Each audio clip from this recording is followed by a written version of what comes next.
A very warm and productive evening to all of you. I'm Kaushik Ravi Bhaskar, a manager at the Entrepreneurship Cell of IIT Madras. And on behalf of the whole organization, I take the honor to welcome each and every one of you in today's Inspirit lecture themed on Understanding Investments, the Silicon Valley Mindset. I'm very pleased to introduce the speaker for today's lecture, Mr. Asheem Chandna, who is considered to be one of the most successful venture capitalists of contemporary times. Being a partner at Greylock Partners, he became very successful by giving rise to some great enterprise software companies like Skyhigh Networks, AppDynamics, SourceFab, TechProcess, and many others. He has been included in the Forbes Midas Lessons 2012 and New York Times CB Insights Top Venture Capitalist list since inception in 2016. Sir, thank you so much for giving us an opportunity to interact with you. We are very, very delighted to have you with us and excited as well to learn a lot from you. Thanks so much for having me. Yeah, privileged to be here. Yeah. Thank you, sir. It would have been so great to interact with you in offline mode, but the COVID scenario has made it tough on us. As we all know, the COVID-19 scenario was very challenging all around the world, like be it financial aspects, business growth over some sectors, or the overall economy. It also forced us to adapt to new modes of interactions and to venture into new routes to experience optimal life. So how did you spend your time during this period? Like, did you explore new avenues or picked up new skills, or was it venture work all along? It's been primarily, I would say, work. And, I would say for us in venture and for myself in particular, similar to many folks, it feels like COVID has just accelerated work and the pace of work. And even this is a great example. We're all sitting here on Saturday. You're sitting on Saturday night. I'm sitting here Saturday morning, and we're chatting with each other over the weekend. No, I would say with COVID, it's primarily been just an acceleration of work, and also more time spent with the family and with friends. Also, what COVID has clearly done is allowed us to talk to folks. When you're talking virtually, it doesn't matter if you're talking to somebody a mile down the road, or like in this case, we're talking to each other, from halfway around the world. Yes, sir. After listening to you, it seems your passion and perseverance towards your work hasn't been shattered by the pandemic situation. Like, you have been working along with meeting new people, but it's been work all along. So, which is truly inspiring. Yeah, no, that's right. And I think we're also fortunate to, be able to do work that we enjoy. So, when one works on things one enjoys, it doesn't seem like work. Yeah. So it's not really, yeah. That's great, sir. So coming to your tenure with Checkpoint Software and Coronet System in the 1990s, like you had product management, marketing, and business development leadership positions at these companies. So during your Checkpoint tenure, which started in 1996, the company grew from $10 million to $500 million plus in annual revenues. So considering your educational background in a technical field, like as you got BSc in electrical engineering and MSc in computer engineering, so how did you end up in marketing roles in these companies? Like, what nudged you toward choosing business over tech in these companies? Yeah, that's an interesting question. And, I would say, so I grew up in Bombay, and then I was, I came to Canada and then to the US, and, did my undergrad and grad school in the US. And as you mentioned, in engineering degrees, I was always interested, I always had an interest in business growing up, and also through college. And so I was very fortunate kind of out of college to start as a product manager with AT&T, right out of college. And when I look back all these years later, I feel very fortunate I was able to have that start. And then from there, work my way into smaller companies, just being entrepreneurially minded. But I would say, in particular for, if there are engineering students listening to this, right, or folks with engineering backgrounds, if you have an interest in business, right, or more on the business side, right, then I do believe product management is a very good place to start your career in, or to take your career in, after working in the software, maybe start as a software engineer, work for 2, 3, 4 years as a software engineer, and then whatever company you might be working at, if you're interested in the business side, maybe within that company, see if you can transfer, into product management. And, there are many ways to kind of describe product management, but one way I would describe it is you're kind of you're a bridge between the engineers and the customers, and you can work with, it gives you a chance to work with engineers and with customers to really understand what a customer problem is, and then kind of work with engineers to kind of prioritize roadmaps in terms of what gets built. And also those types of roles can give one kind of a 360-degree view, if you will, across the company, because you get to interact with marketing, get to interact with sales, with finance, with engineering. It also teaches one how to work with others, because generally in most of these companies, when you work as a product manager, these teams don't report to you, but yet so you have to basically learn how to influence others, without having anybody reporting to you. So and then maybe just I'll add one other piece. But in my particular case, when I began in product management and then just kind of worked my way through that, and then over the years got promoted up right to VP level positions, I basically taught myself those disciplines, and I still have some of those textbooks sitting here on my shelf on the right.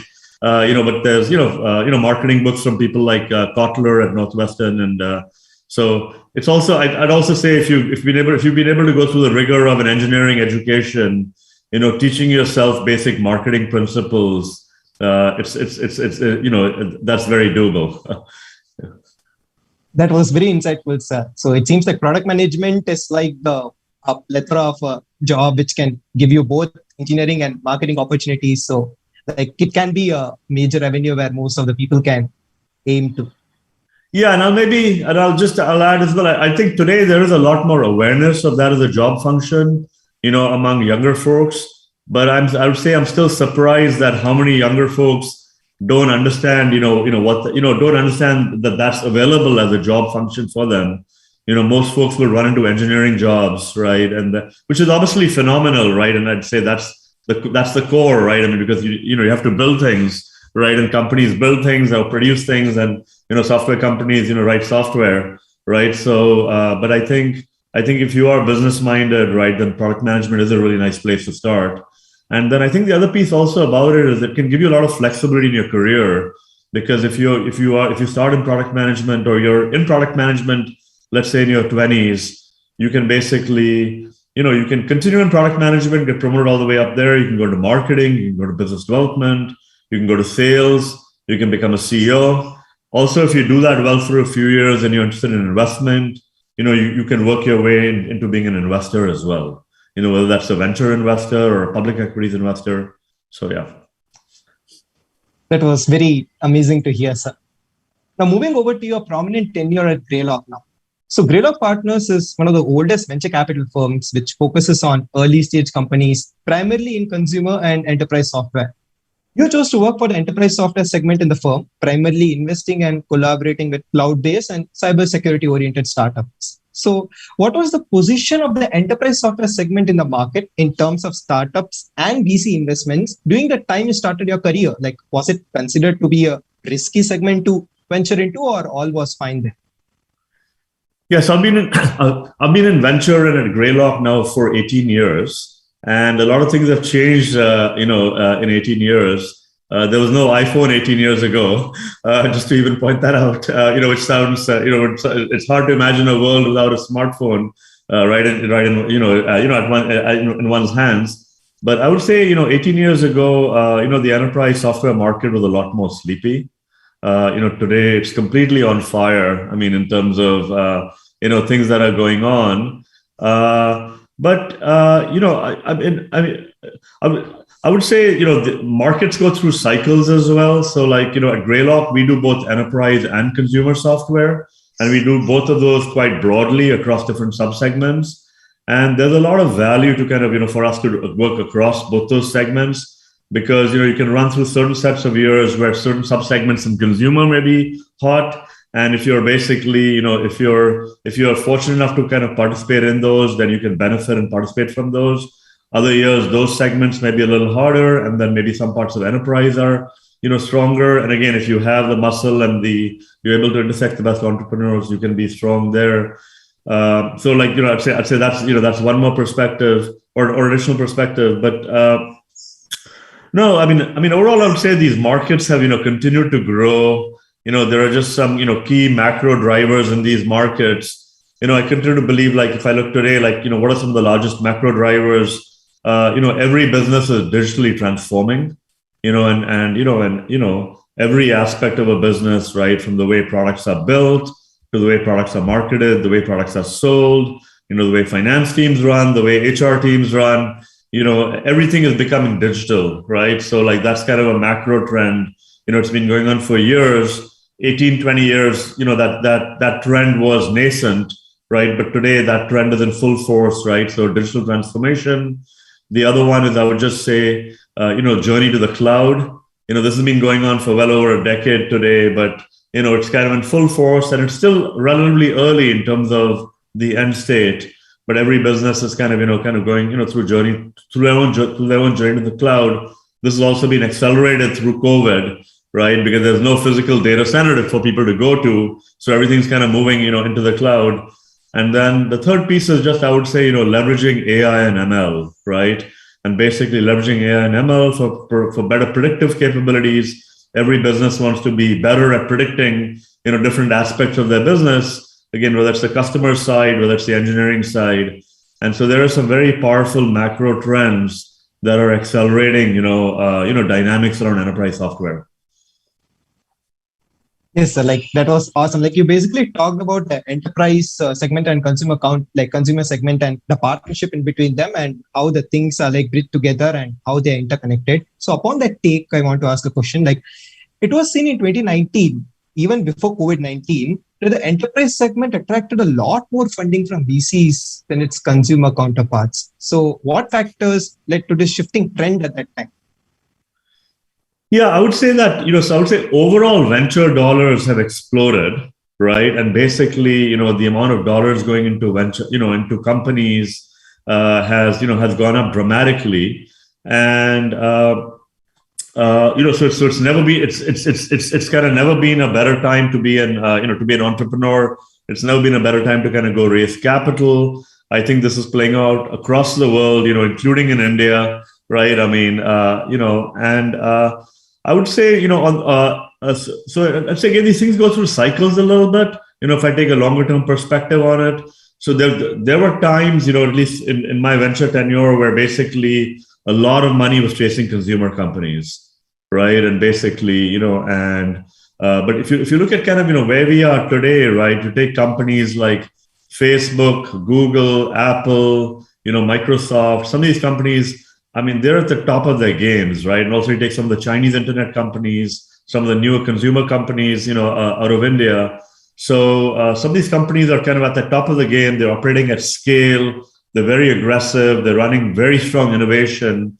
So if you look for, like, let's say to take the blue ocean, red ocean analogy, you look for newer markets, right, where startups can typically maybe start. Some of these incumbent vendors that are very, very large today, they're operating at scale and with high coverage. So it makes it a little harder, for newer businesses to get started, right? So that's kind of, I'd say one, I'm just speaking very generally and at a very high level. That is something that's kind of going on in the consumer segment today. It doesn't mean that there aren't opportunities on the consumer side. There are wonderful opportunities, but people have to kind of navigate around these very large companies that are operating at scale and operating very well. On the enterprise side, right, what's happened is basically, there are a number of trends, right? But basically, I would say, like with the move to the cloud, right, with businesses being willing to buy cloud-based software. And if you look at basically what these cloud platforms are providing today, even if I just look across this video and I see a few of you staring at me right now, right? A few engineers today, right, can basically get together and, just like a handful of engineers, what they can do today in terms of developing software and building a product and making the product available, right? I mean, if you even go back 3 years, 5 years, 7 years, right, you can do things today that were just not possible, right? And you can take workflows, right, that enterprises need, right, just on the software as a service side, right? And if you almost think back to, like, let's say you go back many years ago and you take the software that IBM was providing or the software that SAP was providing or software that Oracle was providing, right? And, very layered software with lots of breadth and depth, you can take a few workflows in those software, right? And you can basically build a new application, right? And then what you can do is you can take what's called product-led growth, right? As opposed to having, expensive salespeople getting out there and selling the software. You can put the software up on your website. You can basically, you can use marketing to kind of bring leads into your site, and you can let people basically try this out today, right? And you can start growing a business. And there are wonderful success stories, right, that are kind of growing, in this area, right? What people call product-led growth. So it's almost like you take monolithic enterprise software of the past, and that's being kind of decomposed into smaller applications. And there's just an explosion of these kind of going on out there, right? So yeah, that's kind of one thing that's kind of going on. There are, that's lending itself to, lots of small businesses. And then of course the other thing too also is when you work in that mode, again, you could be a set of engineers sitting in Madras, right, or in Chennai, and you could have your first customers could be in California or they could be in Australia, right? So yeah. So like basically the consumer segment has lots of innovation that has been made onto, and like there are lots of companies who are established there, but like there has been a plethora of explosion of innovations in enterprise segment, which is attracting VCs, right? That's right. Yes, so that was awesome. So moving on, the COVID-19 situation has changed the business landscape in every industry, but it has been positively resonant for the enterprise segment, like as we just discussed. So would the outlook of the enterprise segment have changed to such an extent in the absence of COVID-19? Like did COVID-19 resulted in a major boom in the market, or would it have happened nonetheless? I think, I would say like, things were kind of going like this. And so they were kind of going up. And what happened is the curve got accelerated, right? So the growth curve got accelerated, and certain product areas, so again, like right now we're talking over Zoom, that's an example of a, company that's been a major beneficiary, right?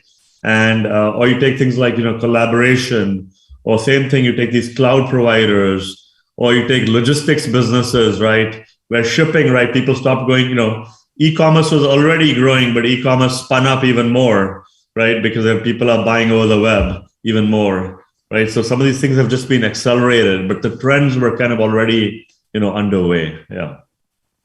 So like the COVID, it basically gave a push to the curve, like it increased the tangent of the curve. That's right. And I would say the other thing too, also in some of these cases, right? Like, maybe everybody watching this can reflect on this, right? Like, but most people watching this were probably buying over the web anyway before, but you were maybe going to the mall a little bit more on the weekends and, buying on the web. In this period, you're buying even more, and you've probably learned new ways to buy on the web. That is not a good thing for people who have stores in the mall, because now you've taught yourself ways of buying on the web, and you may not go back to some of those older ways, right? Or, you've taught yourself, like I've certainly taught my ways. I've taught myself, ways of doing things on the web, which basically, which would say that, yeah, I am going to go back to the mall a little bit more, as things open up, but there are certain things that I've taught myself where for certain stores I'm not going back. Right. Yeah, so I would say it's both an acceleration, and it's also permanently going to change some things, Like and again, these beneficiaries are going to be people that are, web-based businesses or software tools that kind of, yeah. Like the COVID has basically glued us to the digital platform so much that we have become very much acquainted with it, and it is going to be a major boon for some segment, but it's going to be a curse for some other segments. That's right. Yeah. Okay, sir. So you are regarded as one of the most successful VCs of the current times. Like it is said that you have never returned a loss in your many years at Greylock. So how do you pick the diamond in the rough? Like one potent startup among the many tempting investment options? Like what skills, approaches, and qualities do you look for in a founder? And what, according to you, are the defining features of a successful startup in its early stages? Yeah, that's kind of a very broad. That's a great question. It's a broad question. It's a very central question for anybody working, in venture capital. I will give you some thoughts, but I'll also start off by saying that it's a little bit of an art. It's not an exact science, and there's it's not easy, right? And basically, if all of us together were in a venture partnership and we have a company come and present to us right now, I think it would only be natural for us to have varying viewpoints on what we just witnessed, and some of us will be more right than others. right? So generally what happens is basically when, entrepreneurs come and pitch us and they leave and we have a debrief, right?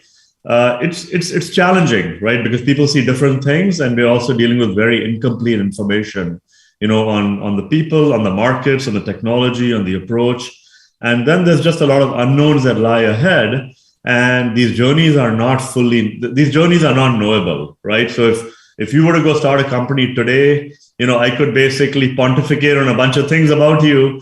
But the reality is I don't really know a number of things on how you're going to execute from here on, right? And you could go recruit really well, change the trajectory right away. You could recruit poorly, have a poor outcome. So with that said, right, I'll give you some, with that preamble, I'll give you a few thoughts, right? So basically, so I'll say when we're starting, when we're initiating a company, right?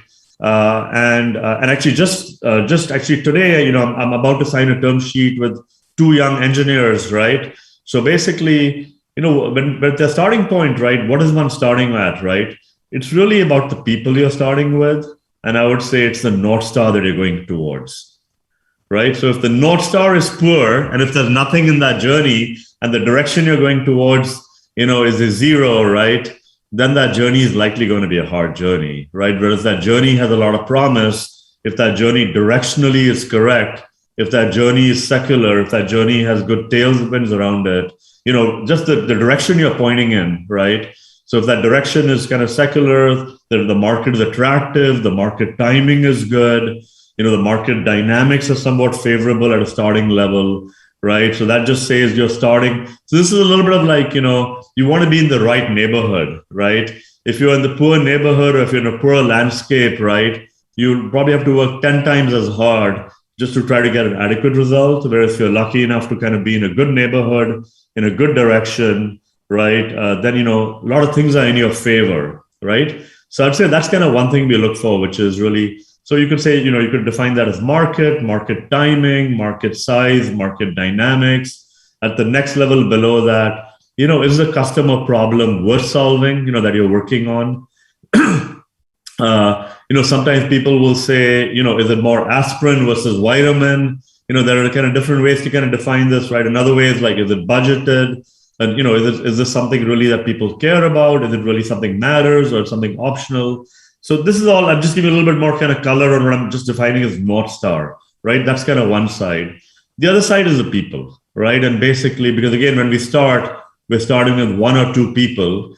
And often in most of these companies, the people that start these businesses, right, they're not super senior. There are exceptions to that as well. And, but generally, we're starting with, folks that have had a few years of work experience. They've kind of worked on one product line, maybe a couple of product lines if they're engineers. And then they have this idea or they're kind of, keen to start a business, right? So what are we looking for, right? So you're looking for a few characteristics in people, right? So the first thing is, I think you're looking for people who have a learning mindset, right? And by the way, this is true for entrepreneurs. This is true almost for any job function, right? Including if you're a CEO of a company, right? I'd say one of the most important things, and also, for those of you that are in college and are listening to this today, right? I'd say one of the most important things you can take out of your college experience really is, leave with a learning mindset, right?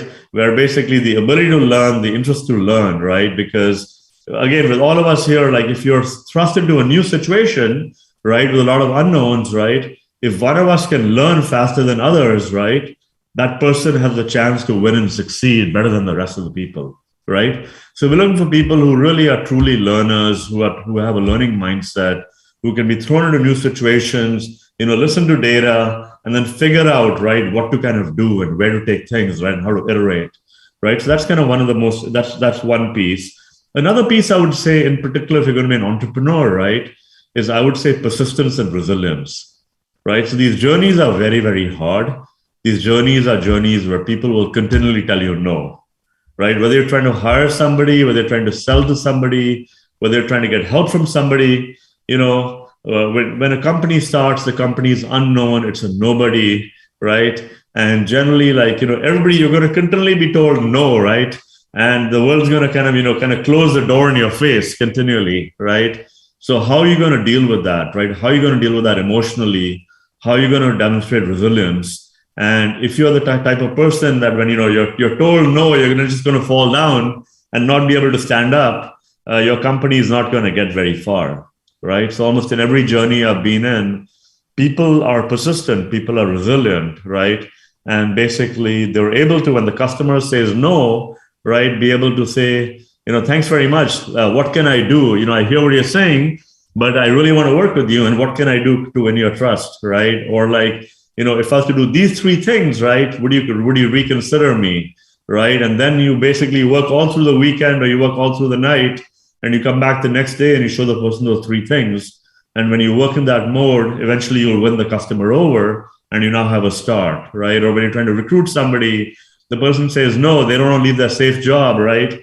But how do you win that person over and say, no, come here and be part of my journey, right? So basically, I would say, learning mindset, resilience. The next piece is, right, these journeys are not one-person journeys or small people, few people. If I'm the smartest person in the world, if I have a learning mindset and I have resilience, but if I can't recruit other people and create a culture where where excellent people can come and work with me, I really can't build a company. So the other piece I would say is the ability to recruit, the ability to attract really strong talent, right? And, create a work culture where people can kind of come and, kind of do their best work. I would say that there's lots of other, kind of pieces right now. I would say, of course, you're looking for people that are high IQ, but above a certain level of IQ, right, which most people have, right, then I think, other things kind of really kick in, right? Ability to learn, resilience, ability to kind of, attract other people. Then I would say, like, if you're working in, in particular, like if you're working in like more technical domains, right, it is very common to see those founders have domain expertise in those domains, right, where they've worked on related product lines, they've learned something, they have some privileged insights, they've understood something about the customer problem that others don't know, they have a particular approach. So the more technical the domain is, it's more likely, right, founders are going to come out of those domains and they worked on related product lines.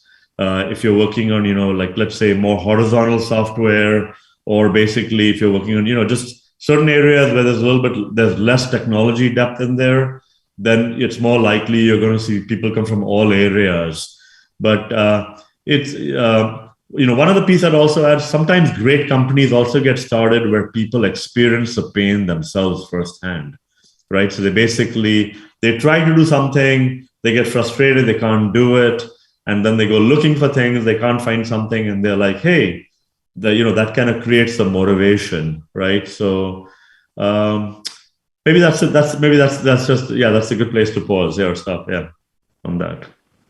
Like that was great to hear. So one takeaway that I can get from your answer was openness, like openness towards learning, openness towards customers, and openness towards making like-minded people, like being open to the market and open to the venture or the startup that you're doing will always lead to success, right?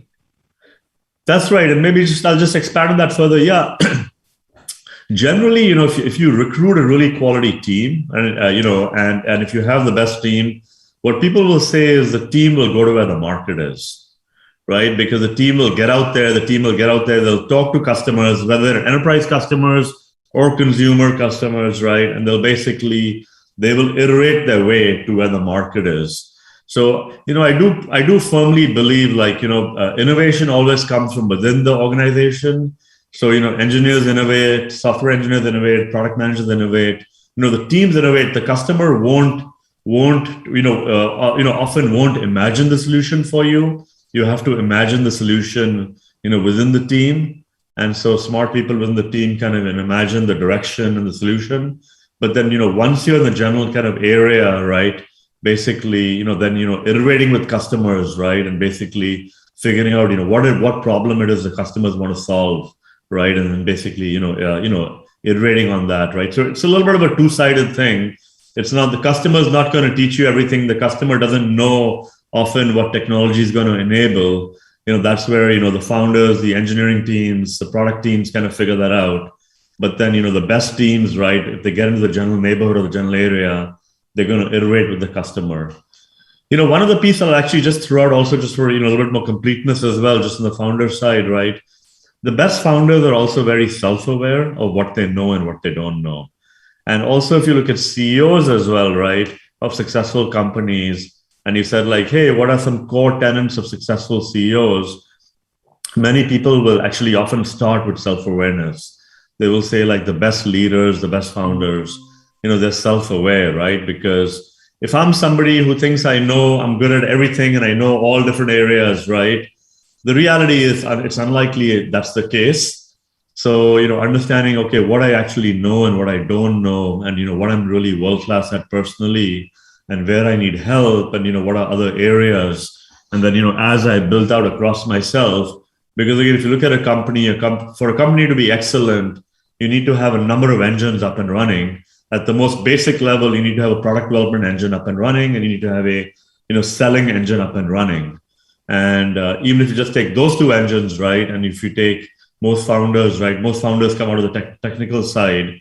So understanding, can they do that piece, end to end, or maybe I'm a founder, I'm really good as a CTO, as an architect, but I need a VP of engineering, I need a VP of product management, even just completing that piece. And then if I really, and then even having the awareness that, look, I need to actually go get somebody who's world-class at selling, and then I need to share the overall company with that person, right? And give that person an equal voice, right? So even just as basic as that, as what I just ran through, many people don't have that self-awareness or that understanding, right? And then as a result, what you'll basically see is, the company may develop an excellent product, but they're unable to really maximize it, right? And so in fact, I'd even extend that further and say, right, most software companies, it's not that they're not succeeding or growing because of a lack of market, or in many cases because of a lack of an excellent product. They're actually, they're unable to grow and really, fulfill their potential because they don't have the sales and marketing team in place. That was truly inspiring to hear, sir. Like, it was a lot of takeaways from your answer. Now, moving over to a technical question. So, based on your segment, your portfolio startups must have taken the decision upon which cloud service should be chosen to build the company upon, right? So, the entry of AWS, which is Amazon Web Services in 26, it set a milestone for the cloud computing industry, and it succeeded in getting the most significant market share during those times. However, in recent times, it is seen that Azure and Google Clouds are also rapidly expanding their share and making profits. So, what are the factors that come into play when a company or early stage startups is choosing between different cloud storage providers like AWS, Azure, etc. in recent times? Yeah, so so I would say today, it would be rare to see a company, a software company that does not start on one of these three clouds, right? Just because, both on the hardware side and then also just on the software tooling side, right? It's much easier to start, and you don't do redundant work where these companies have done the base layers for you, right? And you can start developing right away. I would say, just in terms of, today, just in terms of market share, right? AWS is still a strong number one, right? With Microsoft being number two and GCP being number three, right?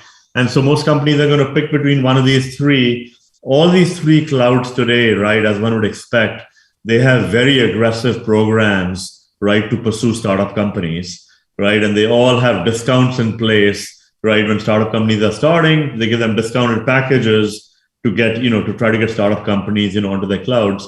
And of course, these guys want to get, fast-growing companies onto their cloud, where these companies may start small, but these are going to be, the future leaders of tomorrow. So they want to get them early and then, retain them and grow them into big, large customers. So, I would say that there's just a bit of a variance. And also you are at various points in time where sometimes it's possible, one cloud may have a little bit of edge on the others, right? So for example, there was a period in time where perhaps GCP had a little bit of an edge, on the AI ML side. I'm actually not sure if that's true today or not, but basically I think there was a period in time where that was the case, right? But, but I would say it's, just because of AWS and where the market share is, it's there's probably more companies going there still today versus the other two clouds, but I would say it just depends. The The other piece also, I would say, Microsoft has done a good job going after larger customers in particular, because, a lot of enterprise customers, Microsoft has a particular level of, engagement and account presence and account control with them, where basically Amazon and Google historically have not had that, where Microsoft has, obviously very long-standing relationships, with the largest enterprise customers in the world. So they obviously, use that as an edge to kind of continue to kind of grow those accounts. But I would say all these three cloud providers are, they provide excellent choices, for startup companies, and they're all growing share, right? And then of course in China, right, like with Chinese-based startups, right, you have the Alibaba cloud, right? Over there, that's also, a very important player. That was very informative, sir. Now moving over to India, like business of data in India is expected to contribute nearly $450 to $500 billion to India's GDP by 2025.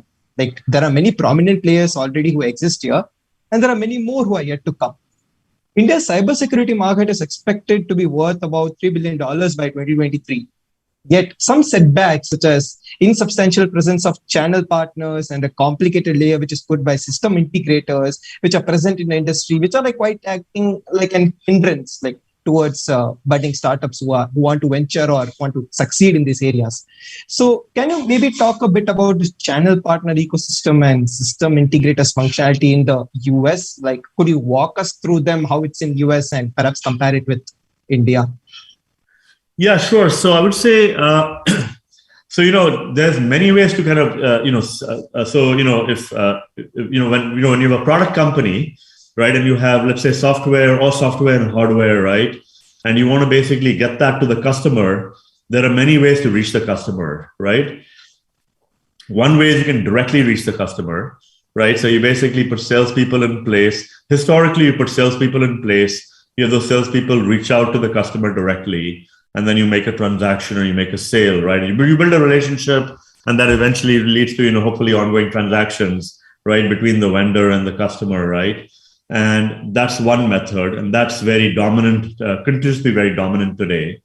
Another way is, you have, the concept of channel partners, integrators, in the market. These are like middlemen, that basically what they do is they develop customer relationships, and then they develop relationships with multiple vendors on the other side. And then they basically, serve as a channel, as they're called, right? They basically, they have relationships, they build expertise on one side with product vendors, on the other side with customers, and then they basically take these products into customers, right? And in particular, where products require integration or consulting, they have complexity around them. These, middlemen, if you will, other than taking product margin, right? When they make the sale, they take a little bit of margin, right? They also then will provide more consulting or integration services to the customer, which often the vendors don't want to do themselves. And so they kind of play that role as well, right? So let's say that's another piece, right? And then you could continue with that with another level, where let's say the product can be sold directly, over the website to the customer, right? And there's definitely a growth in that. And and some people sometimes also call that product-led growth, right? Or you're just selling your software directly, or marketing-led growth, or marketing-led sales, right? So these are all methods that are kind of out there in the market. I think as software has gone more online and more SaaS-based or more cloud-based, right? It's easier for the customer to go directly in the third mode. In particular, right? I mean, if there's less integration, less consulting, the more cookie cutter it is, the more turnkey it is, right? Then, if it's something I can go use directly, I don't need a lot of instruction, I don't need a lot of hand-holding, there's not a lot of integration, I can go directly to the vendor website and I can just kind of, purchase there, right? And I can even swipe a credit card if it's a smaller transaction, right? And just buy it myself and then expense that credit card, to the company, right? So these three methods are there. I'm just going to add a couple more thoughts and also link it to the India question you asked, right? But basically, I would say, so the larger the transactions are, and also if you're doing large transactions with large companies, right, then the more likely it is, it's going to be a people-to-people transaction, right? So either a direct salesperson is selling or a channel partner that knows that company, right, knows the buyer at the company is selling.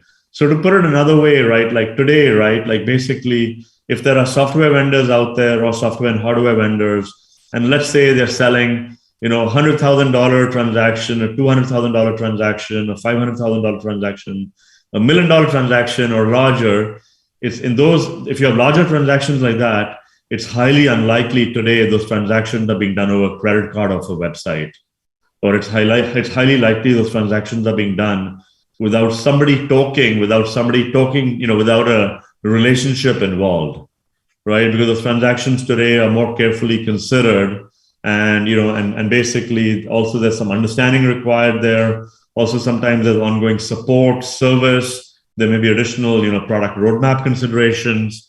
So those things typically are being done, with channel partners involved or with direct selling involved.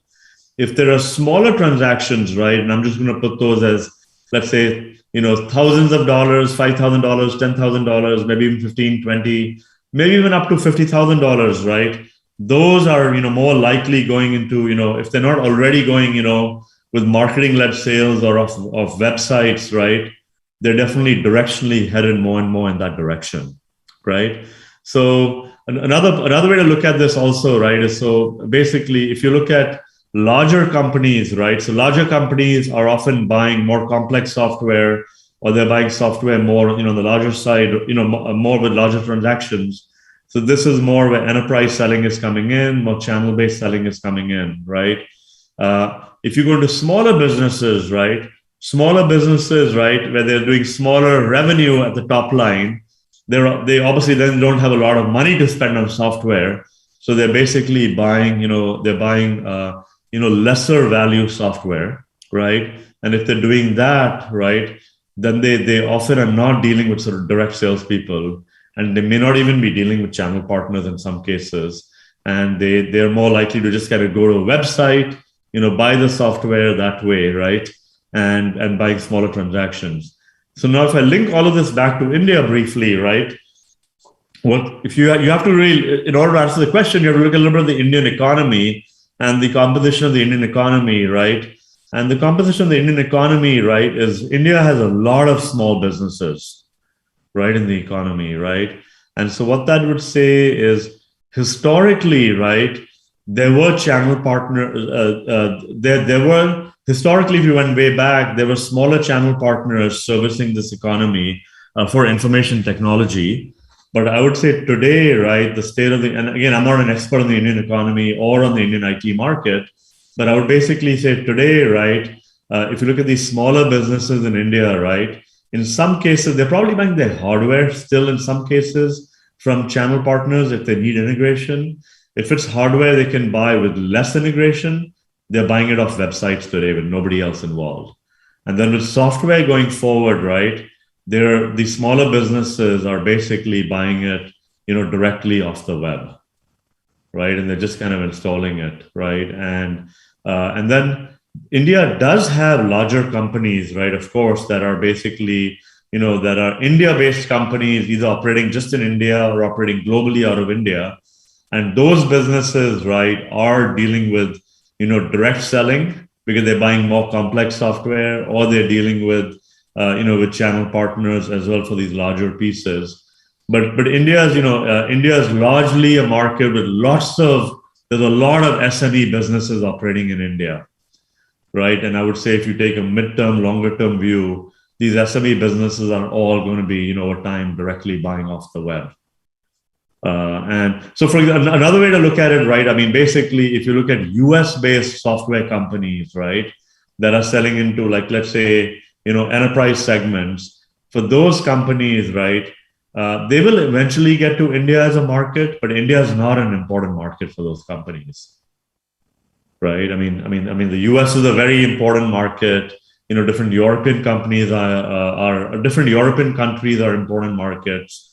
Japan is an important market. Australia is an important market. But India is a relatively small market, on the enterprise side. And it is important in the overall scheme of things, but it's basically it's a smaller market. And then the SME part of the market, right? The flip is if I've got a US based business, or I've got a business operating out of anywhere, and if I'm selling into small, medium enterprises, then India does have, a lot of those. But again, overall, it's still a smaller IT market. I'll maybe add, just one or two other thoughts as well, right? Like if I'm a set of engineers, right, operating a business out of India, right, and then basically if I'm building an enterprise product, right, then then India is not an important market for me, right, sitting in India. So I got to sit in India and I got to learn, I got to understand the requirements of enterprise customers around the world. So I can be very successful building my engineering team in India, but I've really got to understand the customer requirements more from other countries, right?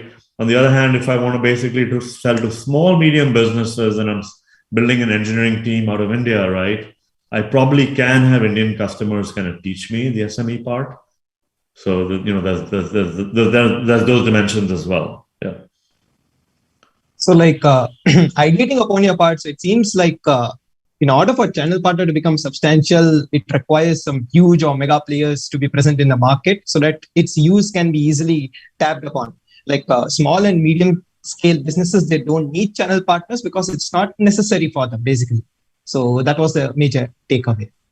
Yeah, and I would say, this is all changing, right? Because also what's happening is all this stuff's becoming easier to use.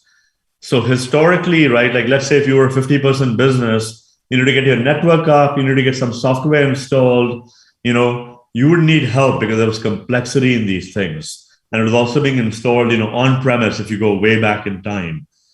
Today, right, basically if you're a 50-person business, right, you can get the Wi-Fi product, you'll buy your Wi-Fi access points, you'll basically have an internet connection, all that stuff become much easier to do. Today, for a 50-person business, you're almost for sure not deploying any software on premise, right? You're basically, you're going to start with either Google or Microsoft cloud-based services. That's going to give you a basic suite of capabilities. You can be up and running in under an hour, maybe under 30 minutes, and all of that. And that stuff's all been designed where a relatively non-technical person can kind of get that up and running. And there's no channel partner in that interaction in many cases. In some cases, there absolutely still is, but in many cases, there's no channel partner involved in that today. Yes, sir. Got your point. But like following up on the questions, like what are your views regarding the ways in which the enterprise segment can be brought to full potential in India in terms of international investment attractions? Like how to grow up this segment now? How to grow, you mean in terms of entrepreneurs in India? Like what segments should they pursue, or? In terms of startups and in terms of capital flow into the market, or in general, the overall development of the enterprise segment. Like there are some major players here, like if you talk about cybersecurity, there's like Dhruva Inc., which is a major company which is providing cybersecurity options and all. But there are yet some factors which are like hindering India in some sense. So, I mean, in your views, what can be accomplished to bring it to full potential? Like, what are your views upon this one? Yeah, so I would say, obviously, India has, extraordinary talent, right? So India has extraordinary engineering schools, starting with the IITs and IIT Madras, and so if you just look at the quality of the engineering schools, the quality of the talent, the size of the engineering base in India, right? It's very, very significant. It's world class. It's very, very significant. So really the question then becomes, right, how does this engineering pool kind of go work on the right customer problems, build the right products, and then the other side of this becomes, right, then how do the organizations put the right sales and marketing into place, right? And again, I'm just being somewhat simplistic, right? But like just if you think about it that way. And so I would say like I don't think, India is limited in any one particular problem area, right? I think India-based teams, India-based companies, can be successful like across the gamut of enterprise and across the gamut of consumer. And I think it's almost actually for sure like a given, right? We're talking in person or in video, video 5 years from now or 10 years from now, there will be many, many more India-based successes, right? So then I think, what stands in between some of these teams, right? So I think the starting point really is, understanding the market, right? I mean, understanding the market and basically, understanding, what problems to kind of go work on, and then basically solve those problems in a world-class way. And then the best markets, do end up being very competitive, right? So basically, if you're an India-based engineering team, India-based product team, and let's say if you're competing in a worldwide market, right, where customers, are around the world, and let's say that those customers are also primarily not in India, right, they're in other countries, you're almost for sure going to be competing with companies, whether sitting in the US or in Israel or in Europe, or in other parts of Asia. And so then it's a little bit of like, how are you going to understand those customers, and work with those customers better than those other teams? And, in particular, if you're talking about information technology markets, right, where, the US is a very large market, certain European countries are very large markets, right? So those are going to be in-country teams, dealing with customers where those customers are a little bit closer to them, right, geographically, even though virtual has made it easier to work, but you still have the time zone element, right, where those customers are the same time zones as you, right, or closer in time zones. So I would say like that's a little bit of the barrier, the challenge, the opportunity, the challenge, and the barrier, right? And so, so how do you make that, kind of happen? And at a very simplistic level, it either means you've got to basically sit in India and kind of, work, across those time zones, right? And be willing to work, right, in time zones where those customers are awake in other countries, and kind of, interact with them, understanding those customers and selling to them. Or you got to basically put, product, put your product front ends, if you will, right? Put those product management people, right? And basically interact, with the customer and understand the customer requirements, and then take those requirements back to the engineering teams, right? Whether they're sitting in Chennai or Bangalore or anywhere else, right? Or Pune or any other city in US. And I would say like for India, one other piece, right? Israeli entrepreneurs, right, have gone through this journey, right? And in some cases, they've been very, very successful. In other cases, right, they've been unable to scale these companies, right, out of Israel, right? Beyond, you get basic product market fit, you get into early sales, but then you're unable to scale. But I would say like, there's a lot for, I'd say India-based entrepreneurs to actually learn from, Israel-based entrepreneurs, because they've been ahead in this journey at some levels. But of course, what India has massive advantages as well over Israel, right? And, just starting with the scale of the engineering, right, that's available in India, right? So. Yes, yeah, that was really insightful and knowledgeable. Like there will be a lot of takeaways. The audience must have taken a lot of content from there. So moving on towards rapid fire questions now. Now, rapid fire questions means I will ask you a question and you are expected to give me a word or a sentence for those questions. Sure. Yeah, like you have to answer it in brief. If you want to explain any of them in detail, you are free to do so. Okay. So let's get started. So the first question is, if you're asked to choose some other segment apart from enterprise, what would you choose? Crypto. Oh, wow, great. Is the hacking industry a boon, a curse, or a necessary evil for the cybersecurity industry? I would say it's a boon. Yeah. Like not a necessary evil, like. Yeah, so it probably depends on one's definition of hacking, right? And and hacking can be good and hacking can be bad, right? So if I take a broader view on it, where I include both good and bad, and then because there's also good context to hacking, so from that context, I would say it's a boon. But yeah. Okay, sir. Yeah. Your favorite book? My favorite book. That's a good question. So, if I was to direct, younger folks, just to kind of, one set of books, I would say go read about Warren Buffett and, or about Charlie Munger. And there's probably half a dozen books out there if you go to Amazon, that you can find that are, yeah. So, yeah. Your favorite activity in your spare time? I would say I'll probably offer up two. I would say both going out and hiking or being out being outdoors, and the second is I would say just just the pleasure of reading. Okay, sir. Yeah. Now, I would like to take an audience question, which has been given by an audience. So, after a company completes sufficient seed rounds, gains enough financial profits, and is planning to make an exit, so what factors play a deciding role for the company to either make a public exit or get acquired by some bigger companies that is head towards acquisitions? Yeah, so most companies that start growing, most venture backed companies, it's worth noting, most companies will fail, right? So and they'll fail early or mid level. Those that get a product and are growing and get to a particular stage, right? Most of the successes from then on will happen through merger and acquisition and not through IPO, right? So we're saying that. And most companies that go public, if you looked at them 5 years later after being public, they've actually been acquired as well. So most companies that go public don't stay independent, they get acquired, in technology in particular as well, right? So it's worth noting all of that. So actually to build a long-standing, enduring company that's public and is enduring is not an easy thing to do because most will get taken out. So with that backdrop, I would say most companies that are growing and that are private, right, and get to a particular level of scale, they should not go public. They should get sold, right? So, why to go, so why should you consider going public? And I'll just try to again be very, very brief. It comes down to just a few factors.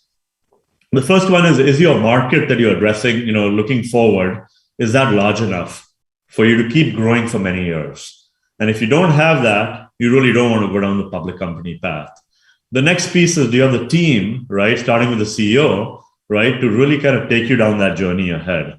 And most companies haven't invested in that or not willing to kind of, go put a stage appropriate team in place to run the journey looking forward, right? And then maybe if I just to kind of, offer just one other kind of element up, right? You typically wouldn't want to be a public company unless you could grow at a particular basic rate, unless you have a certain amount of predictability in your business, so where you can predict your quarters at some basic level, and also if you don't have,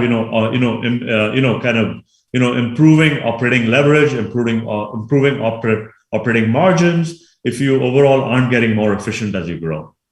So, and if I just took those very basic set of things I just ran through, many companies, private companies, when they're mid stage or late stage, they actually don't have those elements, and if they don't have those elements, they likely shouldn't go public. And on the other hand, if you have those elements, so you're committed to those, and you want to kind of, and you're committed to that journey ahead, then going public can be a wonderful thing, and then you kind of continue on your journey from there. That was truly informative, sir. The session has been really insightful and highly knowledgeable, and I'm sure the audience must have taken a lot from the session. Even I personally had a great fun interacting with you. We would love to extend our heartiest gratitude to you, sir. Thank you so much for joining us today. No, thanks so much for having me. Privileged to chat with you, and great set of questions. And thanks so much, and thanks again for having me. Yes, sir. I would like to thank all our audience members for tuning in today to this lecture of Inspirit 2021. Stay tuned for more exciting conversations and lectures over the coming weeks. Kindly fill the feedback form shared in the chat. Join our Discord community of startup enthusiasts through the link in the description, and follow us on various social media handles for the latest updates. Thank you all once again, and I hope you had a knowledge-filled lecture to mark up this day.